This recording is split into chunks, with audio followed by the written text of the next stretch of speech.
इस सेशन में बच्चों हम लोग एडिशन ऑफ वेक्टर्स देखेंगे।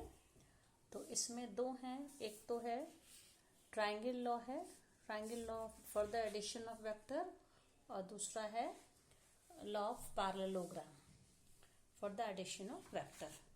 तो देखिए ट्रायंगल लॉ क्या होता है। जैसे मान लीजिए मैंने ये दो वेक्टर्स लिए हैं ए और बी, और इन्हें हमने इन दोनों वेक्टर्स को हमको ऐड करके इनका रिजल्टेंट यानी परिणामी बल निकालना है, योग इनका, सम ऑफ दीज टू वेक्टर्स। तो जैसे पहले भी मैंने कहा था कि हम लोग इसमें जो पढ़ रहे हैं वेक्टर्स हैं, इंडिपेंडेंट वेक्टर्स फॉर्म में पढ़ रहे हैं कि किसी भी वेक्टर के डायरेक्शन और मैग्नीट्यूड को बिना चेंज करे हम उसकी जगह को बदल सकते हैं।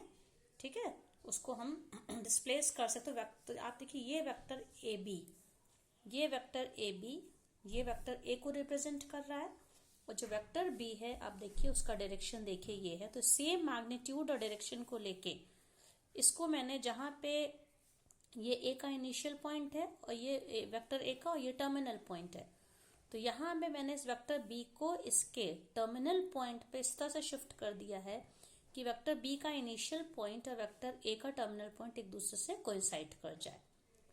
तो ये वेक्टर बी हो गया है, that is side B C. अब हमें इन दोनों का सम निकालना है, मतलब कि हमें ए से सी तक पहुंचना है। तो देखिए पहले ए से बी तक जाएंगे और बी से सी तक जाएंगे। तो ए से सी तक पहुंचने का मतलब है कि हमें इन दोनों वेक्टर्स को ऐड करना पड़ा। तो हम कह सकते हैं कि A C is equals to A B plus B C. ये सब वेक्टर क्वांटिटीज हैं। तो ए सी क्या रिप्रेजेंट करेगा? इन दोनों वेक्टर्स के सम को, योग को रिप्रेजेंट करेगा। इस तरह से हम कह सकते हैं कि अगर हम किसी एक वेक्टर को बाकी दो वेक्टर्स के सम के फॉर्म में इस तरह एक्सप्रेस करें कि वो ट्रायंगल की तीन साइड्स बना लें। आप देखिए side A C is equal to A B plus B C. तो इसको हम कहते हैं ट्रायंगल लॉ या सदिश योग का त्रिभुज नियम। इस तरह से हम दो वेक्टर्स का योग निकाल सकते हैं। दो वेक्टर्स का योग अगर किसी तीसरे वेक्टर के बराबर, तो ये तीनों एक ट्रायंगल की तीनों साइड्स के फॉर्म में रिप्रेजेंट की जा सकती हैं। अब यहाँ पे जैसे देखिए बच्चों, ये है सेम टू वेक्टर्स लिए, ए लिया है, ए बी लिया है, ये वेक्टर ए है और vector B C vector B है। तो अब इसमें आप देखिए, अगर हम इसको हम लोग लिखें, ये जो वेक्टर्स हैं एरो हेड्स देखिए, ए से बी, बी से सी, सी से ए। तो यहां से अगर हम ट्रैवल करके चले, हम वापस फिर से ए पे पहुंच जाते हैं। मतलब कि A B plus A B के बाद बी सी, ये इसका एरो हेड है, A B vector plus B C vector. अब यहाँ पे सी से ए अगर हम आते हैं, सी ए, तो हमें रिजल्टेंट वेक्टर क्या मिलेगा? आप देख सकते हैं 0 मिलेगा, क्योंकि जहां से चले थे हम वहीं पे पहुंच गए।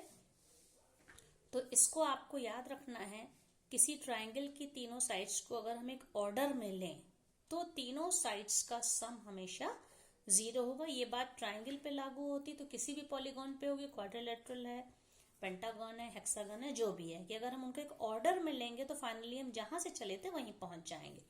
अब आपको वेक्टर सम में ये याद रखना जरूरी है। देखिए ए सी मिला है, तो इसका जो सेकंड वाला पॉइंट है, सेकंड लेटर है, उसका फर्स्ट लेटर ये कॉमन होगा। तो हमने देखिए इसको ए सी लिखा, मतलब कि कॉमन वाला पोर्शन हट गया।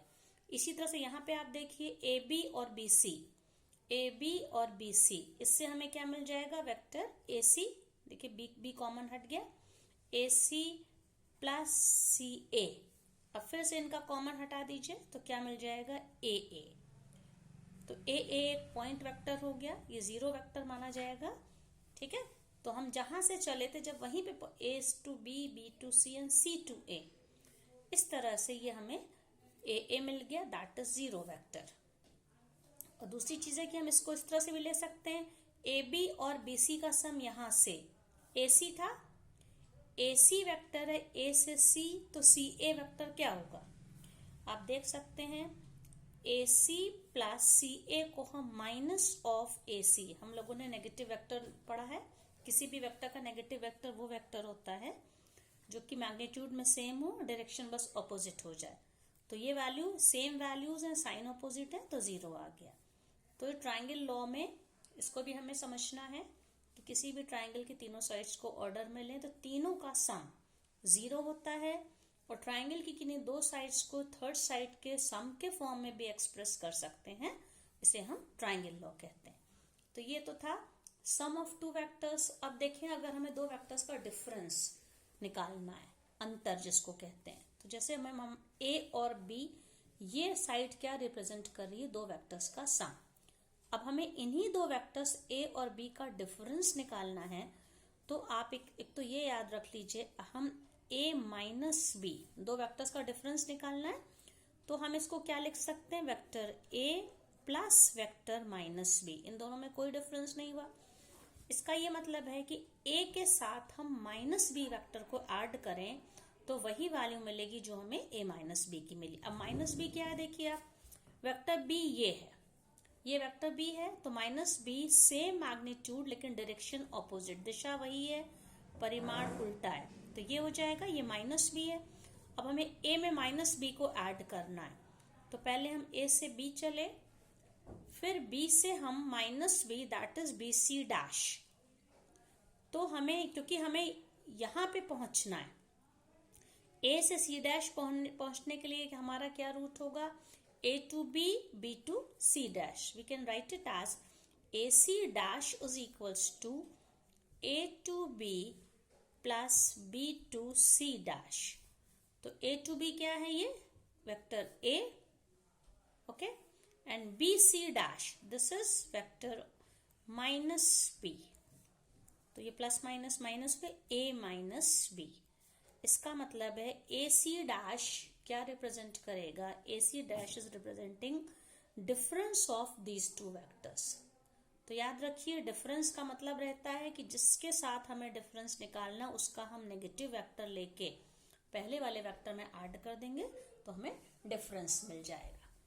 अब इसके बाद है लॉ ऑफ पैरेललोग्राम जो होता है, तो ये भी आप लोग फिजिक्स में पढ़ चुके हैं, पिछले क्लासेस में पढ़ चुके हैं कि कोई भी दो वेक्टर्स ऐसे लिए जाएं जिनका कि इनिशियल पॉइंट एक हो, ठीक है, तो हम उनको एक पैरेललोग्राम की दो एडजेसेंट साइड्स के फॉर्म में एक्सप्रेस कर सकते हैं। जैसे यहाँ पे दो वेक्टर्स हैं ओ ए और ओ बी, दोनों का इनिशियल पॉइंट क्या है, यहाँ पे ओ है, अगर हमें इसका सम निकालना है तो हम इसको कैसे लिख सकते हैं, इसका जो सम होगा, अगर ये दो गिवन वेक्टर्स जिनके इनिशियल पॉइंट सेम हैं, इन्हें हम एक पैरेललोग्राम की दो एडजेसेंट साइड, एक समांतर चतुर्भुज की दो आसन्न भुजाओं के फॉर्म में एक्सप्रेस कर सकें, तो जो इसका डायगोनल जो विकर्ण होगा वो इन दोनों वेक्टर्स का रिजल्टेंट या सम एक्सप्रेस करेगा।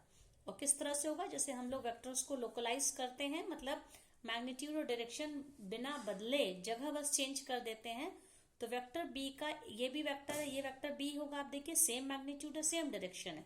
इसी तरह से वेक्टर ए के लिए ये वेक्टर बी सी होगा, ये भी है, सेम मैग्नीट्यूड है, सेम डायरेक्शन है। तो अब हमें इन दोनों वेक्टर्स का सम निकालना है, मतलब ओ बी प्लस ओ ए या ओ ए प्लस ओ बी, तो हम इसको क्या मान सकते हैं, vector O B is same as vector A C, ठीक है। तो हम ओ बी की जगह पे क्या लिख सकते हैं, ओ बी प्लस ए सी। तो इससे हमें क्या वेक्टर मिल जाएगा, vector O B plus vector A C, ये हमें कौन सा वेक्टर मिल जाएगा, ओ सी। अब आप इनकी वैल्यूज देख लीजिए, तो ओ सी क्या है, resultant of these two vectors है, यहाँ पे वेक्टर, तो हम कह सकते हैं ओ सी या sum of these two vectors और resultant of these two vector is equals to O B की क्या वैल्यू आप देख लीजिए, यहाँ पे O A, sorry this was O A, ठीक है, ओ ए की वैल्यू क्या है, ए, और ए सी की वैल्यू क्या है, बी। तो इस तरह से हम कह सकते हैं कि ये जो डायगोनल है इस पैरेललोग्राम का, ये इन दोनों वेक्टर्स के रिजल्टेंट को या सम को एक्सप्रेस कर रहा है। तो ये इनका, इसी को हम कहते हैं law of parallelogram of forces या पैरेललोग्राम लॉ। अब इसमें एक चीज हम और देख सकते हैं कि ओ ए प्लस ए सी, ये ओ सी है, और ओ सी के लिए, या अभी जो हमने पैरेललोग्राम की लॉ बताया, उस हिसाब से OC इज इक्वल्स टू, हम इसको क्या कह सकते हैं, OA प्लस OB। ठीक है, तो वेक्टर OC को हम लोग दो तरह से एक्सप्रेस कर सकते हैं, या तो इस पैरेललोग्राम की दो एडजेसेंट साइड से जिनका इनिशियल पॉइंट एक ही है, इन दोनों का सम इस डायगोनल से एक्सप्रेस होगा, या दूसरा हम क्या कर सकते हैं, इस वेक्टर को हमने पैरेललोग्राम के फॉर्म में बना के इस वेक्टर को हमने इधर शिफ्ट कर दिया, फिर इन दोनों का सम ले लिया, तो ये भी हमारा सम या इन दोनों वेक्टर्स का रिजल्टेंट एक्सप्रेस करेगा।